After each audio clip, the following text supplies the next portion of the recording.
Voilà 6 ans que les conférences des parties sur le climat n'avaient pas quitté l'Europe. La COP27 tenue du 6 au 18 novembre, qui aura cette fois-ci eu lieu à Sharm el-Sheikh en Égypte, était la 5e sur le continent africain. La dernière en Afrique étant celle de Marrakech en 2016, qui a permis d'établir les commissions africaines sur le climat. L'événement s'est ouvert dans un contexte géopolitique tendu. À cause de la guerre en Ukraine, les réseaux d'approvisionnement en énergie se redessinent et la sécurité alimentaire est menacée. Les catastrophes climatiques, elles, se succèdent. Vagues de chaleur et feux de forêt en Europe, canicules records en Inde, inondations dévastatrices au Pakistan ou au Nigeria, sécheresses intenses dans l'est de l'Afrique ou encore ouragans aux États-Unis. Les dirigeants du monde entier se sont donné rendez-vous pour discuter donc des moyens à déployer pour lutter contre le réchauffement climatique et vérifier leur mise en œuvre. La ministre congolaise de l'Environnement, du Développement durable et du Bassin du Congo, Arlette Soudan-Nono, a pris part à l'ouverture du segment ministériel de cette conférence, au cours de laquelle la République du Congo se devait de défendre ses priorités, qui sont entre autres le développement et le financement des programmes d'adaptation, afin d'aider l'Afrique à faire face aux conséquences dramatiques d'une situation dont elle n'est pas responsable. À ce lieu de rencontre et d'échange sur les grands enjeux du climat, l'Afrique s'est engagée à défendre ses priorités dans les négociations en rang serré. À l'initiative du président congolais Denis Sassou Nguesso, président de la commission climat du bassin du Congo, s'est tenu le 8 novembre un sommet extraordinaire des chefs d'État africains sous l'égide du président sénégalais Macky Sall, président en exercice de l'Union africaine. Un sommet qui visait justement à promouvoir les plans d'investissement climat des 3 commissions climatiques, l'ouverture des perspectives de partenariat au profit des 3 commissions climatiques pour la mobilisation des financements en faveur de leurs plans d'investissement, ainsi que l'union des voix des pays africains en faveur d'une finance climat plus juste.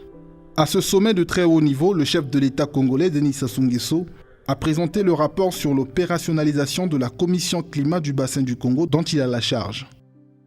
Il ressort de l'exposé du chef de l'État congolais la nécessité des financements des plans d'investissement des actions climatiques pour l'Afrique, une des grandes attentes du continent à cette COP27. Les promesses de financement de la conférence de Copenhague en 2009, renforcées par l'accord de Paris conclu en 2015, la COP21 réussissant là où la COP15 avait échoué et qui prévoit de fixer un nouveau montant revu à la hausse à partir du plancher de 100 milliards de dollars annuels à partir de 2025, reste non tenue jusqu'à ce jour.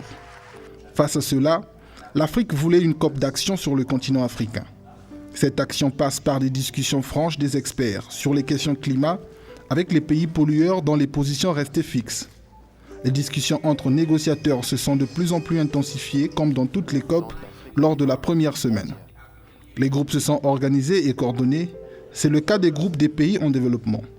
À la clôture de la première semaine de négociations, lors de la conférence des ministres africains de l'environnement, le groupe des négociateurs africains affirmait que les négociations en lien avec l'accord de Paris, dans la transparence, le financement, l'adaptation et les pertes et dommages, n'étaient pas concluantes.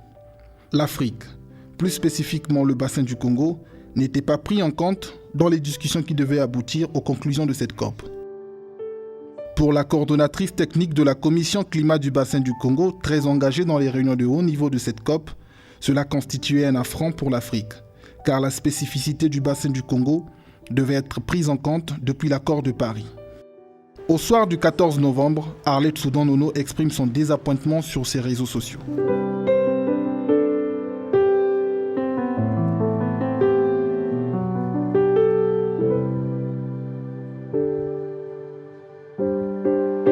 Invité d'Afrique Matin sur RFI, Arlette Soudan-Nono s'exprime. Pourquoi ce coup de poing un peu sur la table?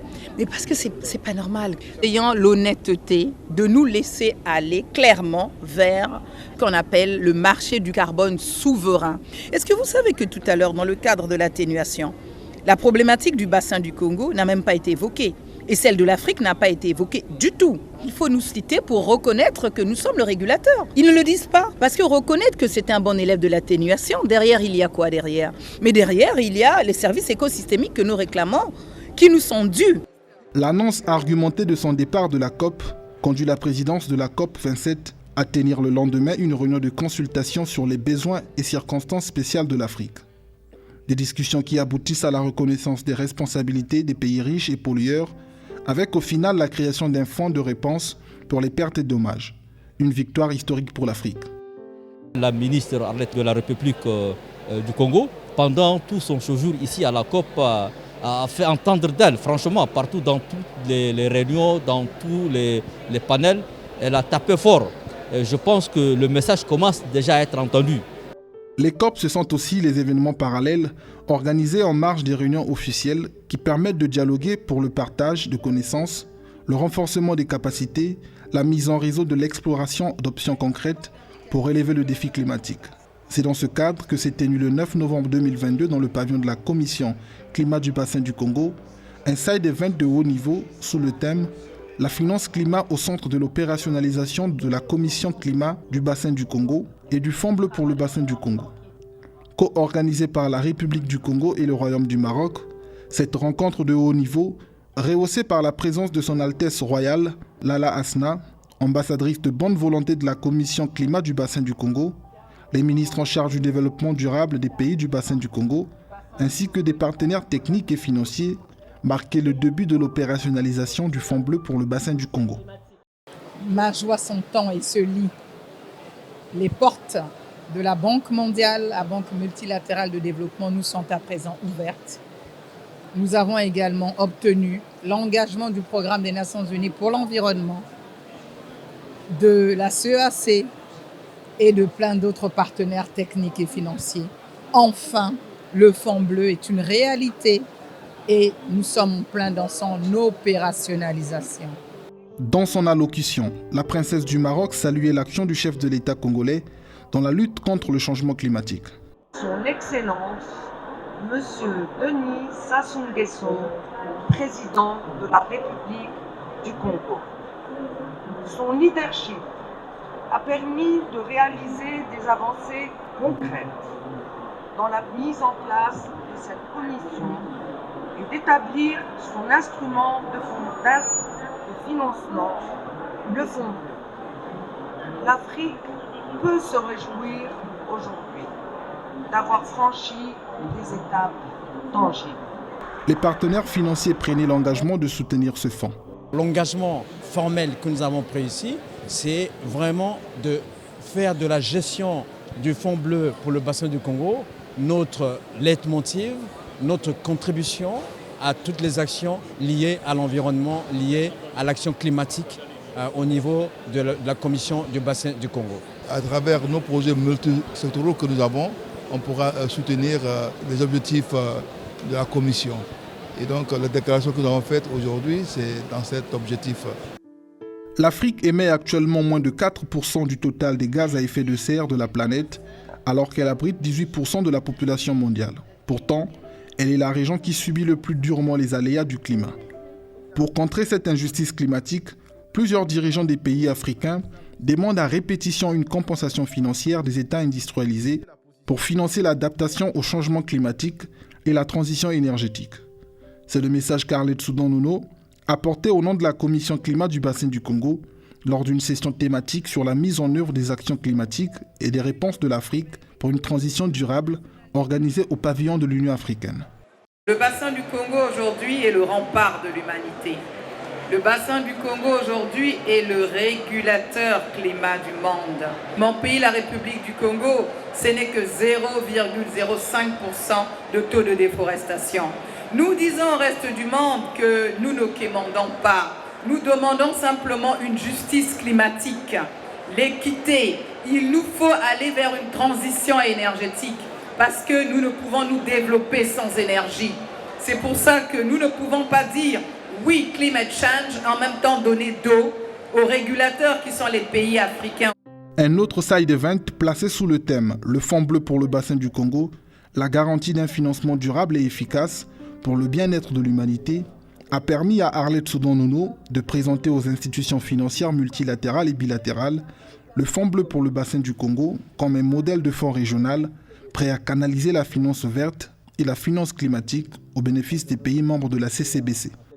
Le Fonds bleu pour le bassin du Congo est en mesure d'apporter une contribution indispensable au combat que mène la communauté internationale et en particulier les 194 parties signataires de l'accord de Paris Désormais, nous devons nous faire confiance mutuellement parce que nous sommes condamnés à œuvrer ensemble pour pouvoir continuer à respirer librement en préfinançant donc la préservation de nos puits de carbone, forêts, tourbières, mangroves et algues marines et en investissant dans notre portefeuille de projets les plus matures et les plus bancables pour accélérer la transition de nos économies. L'Agence principale des Nations Unies pour le développement, le PNUD, contribuera ainsi à la mise en œuvre des objectifs de la CCBC. Vous pouvez compter tout de plus avec toutes ces ressources régionales et globales pour vous accompagner. Surtout, nous allons promouvoir le partage d'expériences et de leçons. La CCBC s'appuiera également sur l'expertise du Centre de compétences changement climatique du Maroc dans l'ajustement des projets. Nous agissons de plusieurs manières. D'une part, à travers le renforcement des compétences de tous les acteurs concernés d'abord par la problématique du changement climatique et de tous les acteurs qui pourraient éventuellement également aspirer à des financements dans le cadre de projets climat. En sa qualité de coordonnatrice technique de la Commission climat du bassin du Congo, la ministre congolaise Arlette Soudan-Nono était sollicitée pour animer différents panels de haut niveau sur les grands enjeux de cette COP27 dans les pavillons africains. Au pavillon de la République démocratique du Congo, elle a invité ses pairs à faire entendre la voix de l'Afrique face à l'injustice climatique dans le marché carbone. Nous sommes le magasin de l'humanité en matière de la gestion et de la stabilisation du climat aujourd'hui. Mais il faut qu'il y ait le langage de vérité, arrêtant avec une démarche d'injustice climatique et immorale. Les Africains ont des projets. Nous sommes aujourd'hui en train de dire ces choses-là et je pense que nous commençons à être écoutés, mais gagnons du temps, allons vite parce que l'urgence climatique est là. Dans une grande partie du monde, les pratiques et les systèmes de gestion des déchets sont inexistants, ce qui entraînera une augmentation des émissions de polluants climatiques qui ont un impact sur la santé des humains. À ce sujet, Arlette Soudan-Nono a invité les participants à la session organisée par le réseau des organisations de la société civile pour l'économie verte en Afrique centrale à une attitude éco-responsable. Je ne viens pas jeter un pavé dans la mare, mais je viens simplement vous rappeler ces choses importantes de financement qui nous permettent réellement aujourd'hui de continuer à nous protéger nous-mêmes, à protéger nos sols, parce que protéger le sol visible protège la couche de nappe phréatique qu'il y a plus bas. La qualité de l'air impacte également sur la santé, parce qu'il n'y a pas d'environnement sans santé. Le lien est direct. Polluer veut dire impact sur l'humain que nous sommes. La COP est aussi un événement de réseautage, un moment de partage et de prise de contact pour nouer des partenariats. C'est dans ce cadre que durant son séjour à Sharm el-Sheikh, la ministre de l'Environnement, du Développement durable et du Bassin du Congo, coordonnatrice technique de la Commission climat du Bassin du Congo, a échangé avec plusieurs personnalités. Au pavillon de la Commission climat du Bassin du Congo, elle a eu un entretien avec la vice-présidente de l'Angola, Esperança da Costa, dont le pays travaille à la création d'une stratégie de production d'hydrogène vert. Elle a également eu des entretiens avec les délégations du système des Nations Unies présentes à Sharm el-Sheikh. Avec Inger Anderson, directrice exécutive du Programme des Nations Unies pour l'environnement, plus haute autorité en matière environnementale dans le système des Nations Unies, il était question de l'injustice financière climatique dans le marché carbone.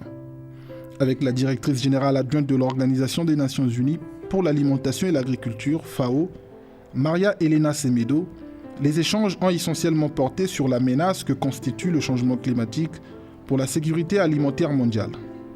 Avec Peter Damgaard Jensen, coprésident de la Coalition pour l'investissement climatique, PDG du principal fonds de pension danois pour le climat, elle a évoqué la question du financement du Fonds bleu pour le bassin du Congo. La ministre Arlette Soudan-Nono a également eu un tête-à-tête avec la commissaire à l'économie rurale et à l'agriculture de l'Union africaine, Josepha Sako. Les deux dames ont échangé sur les priorités de l'Afrique à la COP27. Très engagée dans la lutte contre le changement climatique, la République de Saint-Marin souhaite lancer une politique active de reboisement. Elle entend s'associer à la République du Congo. C'est ce que son ministre du Territoire et de l'Environnement, de l'Agriculture, de la Protection civile et des Travaux publics, Stefano Canti, a annoncé à Arlette Soudan-Nono à Sharm el-Sheikh. Il prossimo anno, ed è Nous accueillerons une conférence internationale avec l'ONU sur les forêts. Nous nous proposons de créer une forêt en République de Saint-Marin avec des arbres venant du Congo. Nous sommes donc venus inviter la République du Congo à participer à cette activité en novembre 2023. Nous souhaiterons jeter les bases d'une bonne collaboration avec le Congo dans la lutte contre le changement climatique. Après 2 semaines d'intenses négociations, un accord historique sur les pertes et les dommages occasionnés a été conclu. Les nations ayant décidé d'établir les nouvelles modalités de financement pour aider les pays en développement qui sont particulièrement vulnérables aux effets néfastes du changement climatique en réponse aux pertes et préjudices subis. Il s'agit d'un accord très important reflétant le fait que les coûts du réchauffement climatique sont devenus beaucoup plus visibles et plus graves. Les demandes d'atténuation plus ambitieuses, essentielles pour atteindre l'objectif de 1,5 degrés Celsius, sont maintenues. Les solutions fondées sur la nature, qui constituent un outil d'atténuation clé, sera un sujet crucial lorsque les dirigeants mondiaux se réuniront à nouveau à Montréal pour la 15e conférence des parties à la Convention des Nations Unies sur la diversité biologique. Conférence à laquelle la République du Congo sera représentée par la ministre de l'Environnement, du Développement durable et du Bassin du Congo, Arlette Soudan-Nono, qui s'est entretenue avec une délégation de la dite convention, conduite par son secrétaire exécutif adjoint, David Cooper. La COP15 devrait définir les nouveaux objectifs et élaborer un plan d'action pour la nature au cours de la prochaine décennie.